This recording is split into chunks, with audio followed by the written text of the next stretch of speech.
はい、皆さんこんにちは。ネコビットの川津です。秋葉原のラジオデパートの中に入る、明和電機秋葉原ショップのラジオスーパーというところにですね、出店を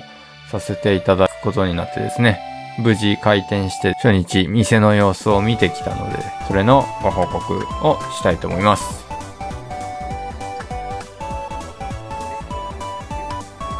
こうやってたくさんの出店者がそれぞれ借りた棚に自分のデモンストレーションなり商品なりを置いてですね、お客さんに見ていただくと。で、商品売ってる場合はものによってはその場でこうやって買ってもらうっていうですね、ことができるんですね。ラジオスーパーの右側レジがあったところには明和電機の商品があるんですけども、このですね、左側がですね、かなり厚いところでですね、明和電機の初期の作品、楽器ですね、が展示してあってですね、それがもうメカ好きにはたまらん。これ 100V で直接動くモーターですね、多分。それを、これはですね、一番最初のやつだけモーターがこう90度曲がった形で噛むようになっているモーターを使ってあって、それによってこの木魚のアームですね、アームを多分上に上げてパチパチさるっていう機構なんですけども、これがですね、次の台になる、もう一個新しい展示になると、モーターが直動式というか、まっすぐつく形になってるんですね。これスリムになったなと思ったらですね、明和電機さんの土佐社長に聞いたら、直動にすると、そのままだとブレーキが全くかからない状態になってしまうので、結局ロック機構を新しくつけることになって、こっちの方が機構が複雑になったなんていうことをおっしゃってました。最初なんで90度のモーターだったのかって聞いたらですね、それは単純にジャンクショップだったかなに、あったからっていう、そういう感じの理由だったそうです。いやー、100V をガンガン扱うっていうのはね、結構、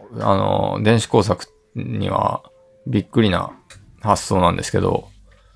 これをもう初期から当たり前のようにやってるってことですごいですよね。で、これが恋ビート。ステップシーケンサーですね、これは。全部。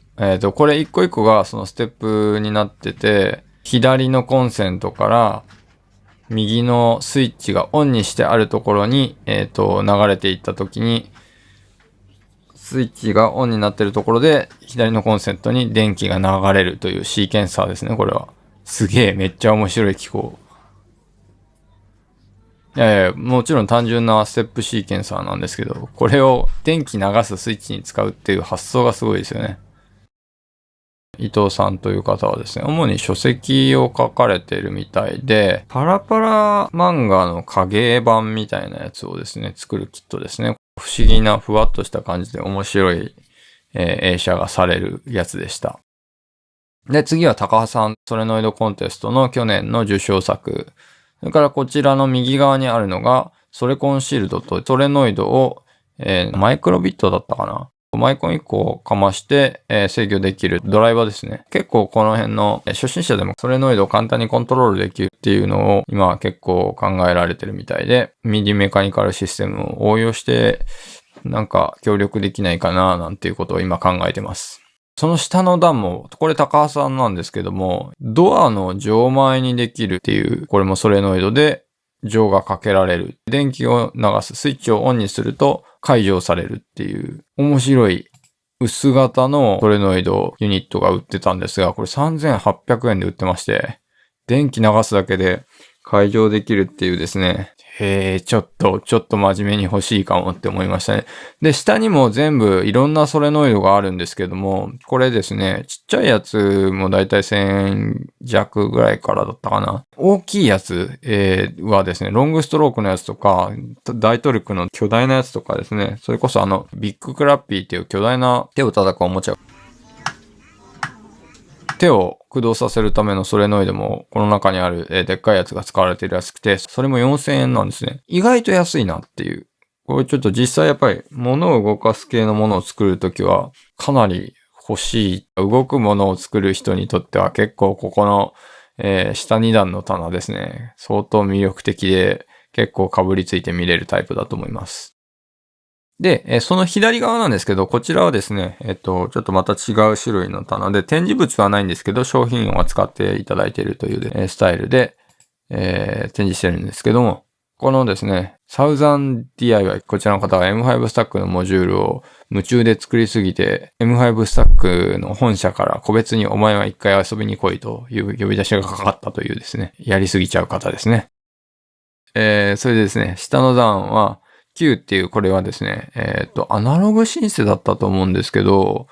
シンセサイザーをですね、簡単に作れるキット、いわゆるラックモジュールの紙を開き板に落とし込んで、それをガチャガチャ組み合わせてシンセサイザーを作り上げられるっていうキットになってるんですね。これはモジュールよりも敷居が随分低く感じられるので、入門としてはかなり面白いんじゃないかなと。入門といってもしょぼい音しか出ないとかそういうんじゃなくて、ちゃんと作り込んであるそれぞれモジュールなので、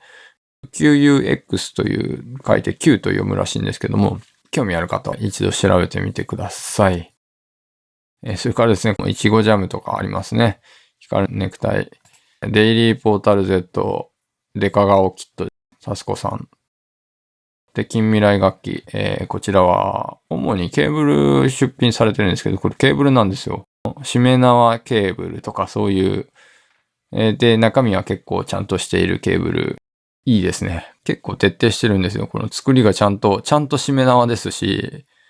その中にケーブルを仕込んであるっていうんで、ネタとしては最高なんじゃないですかね。いや、ここに Bluetooth スピーカーもありますね。バード電子さん。フィルムケーススピーカーというの、音はですね、こもってるそうです。こもってるそうですし、このフィルムケース自体がもうほとんど手に入らなくなってきてるので、別にそういうのは関係なく、作ってしまったタイプのものですね。これは造形的に結構面白いと思います。バイバイワールドのパチパチクラッピー、ビッグクラッピーバルーン。これはですね、ネットで情報を探るといろいろと面白い情報がたくさん出てくるので、ご存知の方も多いと思うんですけども、ちなみに私はこのパチパチクラッピー赤を一つ買いました。これはですね、柔らかい樹脂の手でできているので、本当に手で叩いた感じの音が出るんですよ。いい音が出るので、ちょっとこれハックして右でなんかソレノイド使って動かすようにしたいな、なんてことを今は考えています。お化けパズルさん。左奥の、この展示というのがですね、非常に面白いもので、木の枠にですね、木でできたピースをはめると目が光るというパズルなんですけども、面白いのはですね、これどうもね、ピースの方には電源がない。入ってないそうなんです。で、この、下のベースの方にですね、電源を仕込んであって、そこから、目の方はコイルで電気飛ばして、要は電磁誘導で LED を光らせているという仕組みみたいでですね、とても面白いアイディアですね。今後もですね、コスト下げて作ったものを同じようなパズルにしたりとかでね、そういうことも検討はしているそうなので、今後の展開どうなるのかですね、ちょっと、楽しみです。こちらはデザイン側の造形の方の棚なんですけども、すごいんですよ、これが。これは木の上に肉が置いてあるオブジェ。意味がわかんないですよね。すごい、このセンス。体液軍人とか、もうなんか本当に、これシャンプーボトルか、つまり。ハトマスク、レディ、何これ。もうね、それでこれ見て、これだけでも十分すごいんですけど、もうこれすごいですよ。フリー素材。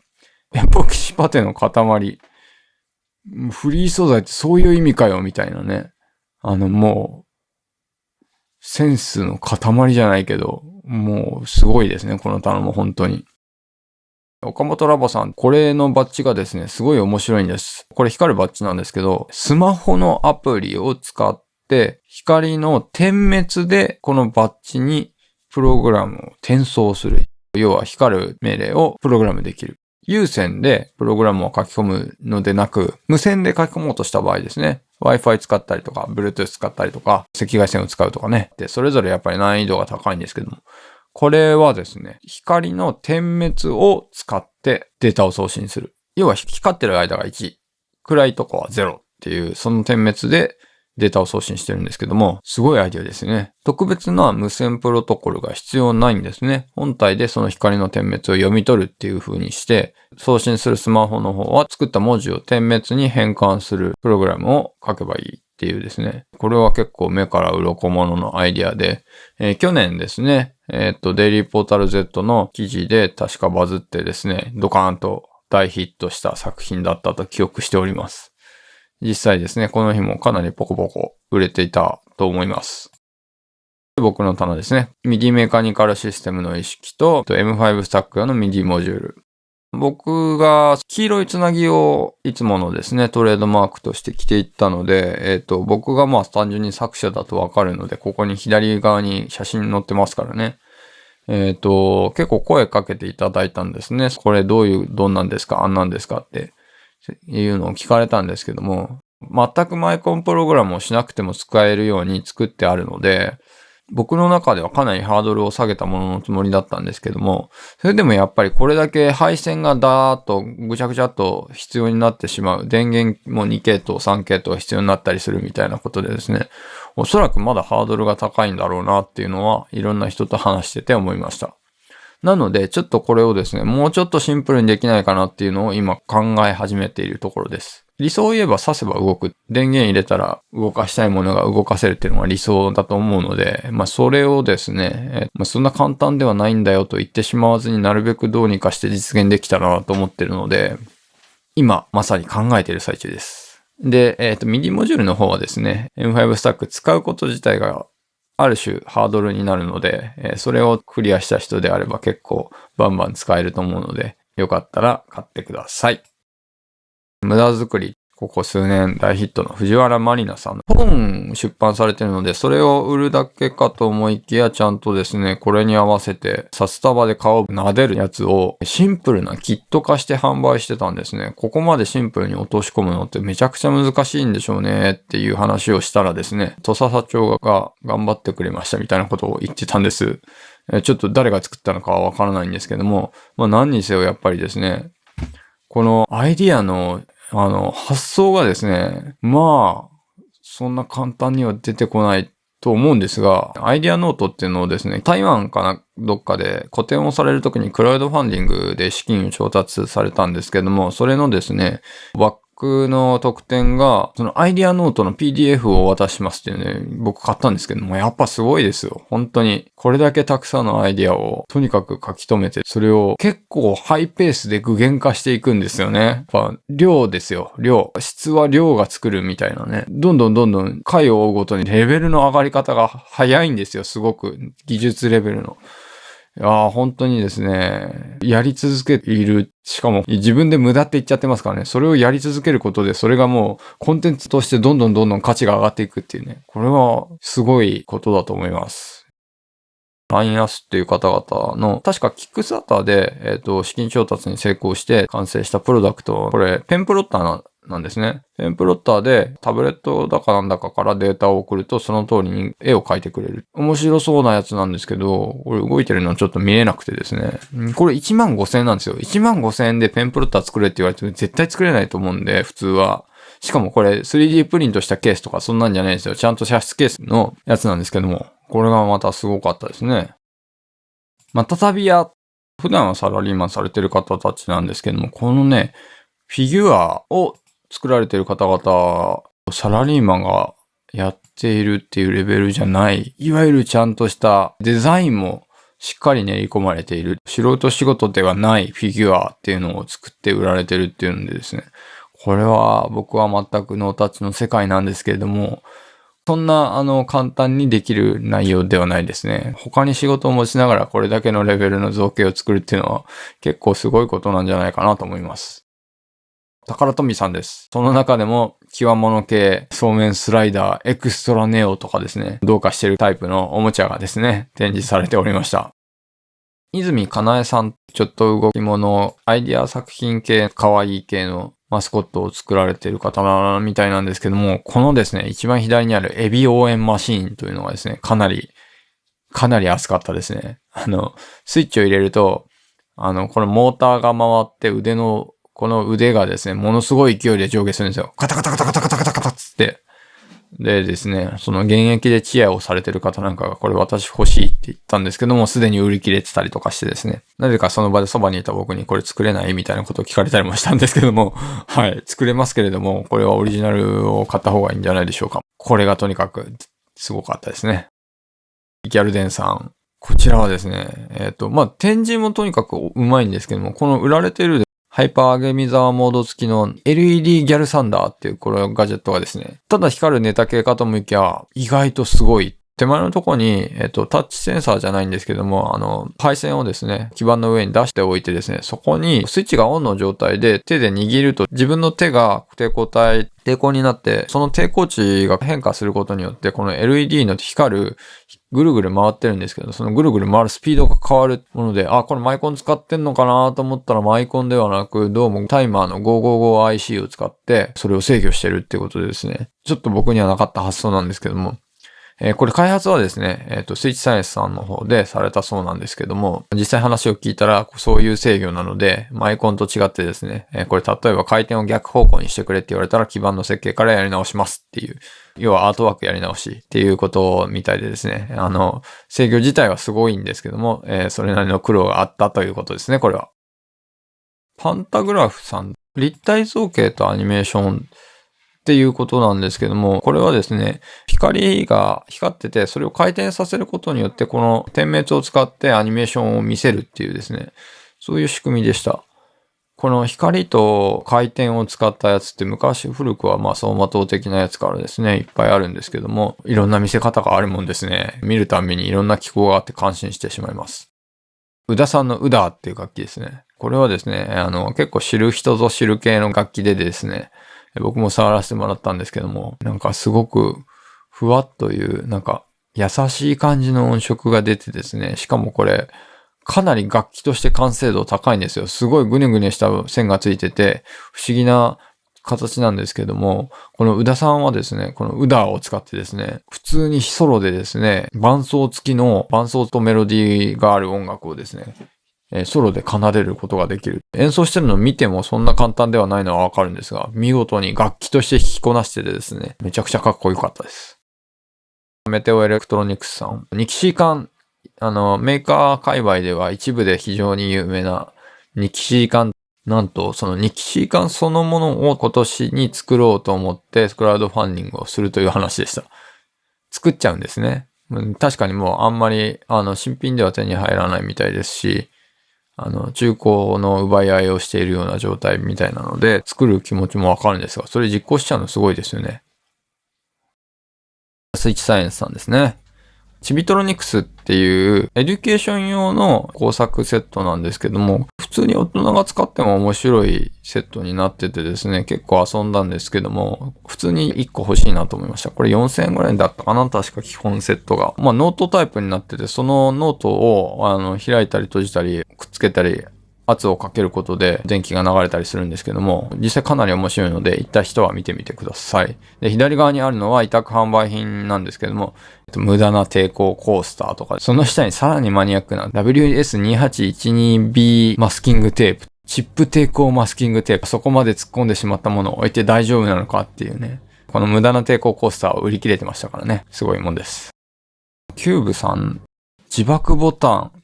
ネタ系のおもちゃを作られている会社と言って差し支えないのかしら。でもアート系ですね。コラボレーションしながら作ってる、明和電機のナコード。魚コードと書いてナコードですね。あれも販売元はキューブさんだったと思います。ちょっとウィットに富んだ面白系のおもちゃを作られている会社。刺さる人には刺さるもんだと思います。ってな感じでですね。僕もやっぱ目立つ黄色いつなぎでうろうろしていたので、結構声かけていただいてですね、いろんな人と話したりとかですね、こんなもの作りたいんだけど、どうやったらできんのとかですね、相談に乗ったりとか、していたんですけれども、僕は割とできるふりをしたできない人なので、あんまり力になれないこともあったような気がするんですけども、勉強はします。で、ひとまずですね、明和電機ショップの方は、4週間出店させてもらって、でもう次の募集も始まってるんですけども、こういうのに出して他の人たちと交流するっていうのをですね、一メーカーである個人でやってる同人ハードを作ってる人たちがこういういわゆるメディアアート系の人たちとですねガンガン交流できる機会ってめちゃくちゃ貴重だと思ったので、開店直後が一番人が来るはずなので、そういう意味も含めてですね、なんとしても初回の出店に申し込みたかった。こっから先ですね、商品がどれだけ売れるかとかはまだ分かりませんけれども、いろんな人とたくさん会えたっていう点でですね、ここまででもすでに出店料を払って出した甲斐があったと思ってます。なんで、ものづくりをされてる皆さん、売れるものがある人はガンガン申し込んだ方が面白いと思います、絶対に。みんな、どんどん物を作って、リアルの店舗で売れる機会なんかそうそうないですからね。どんどんみんな、申し込んでみたらどうでしょうか。それでは皆さん、ご視聴ありがとうございました。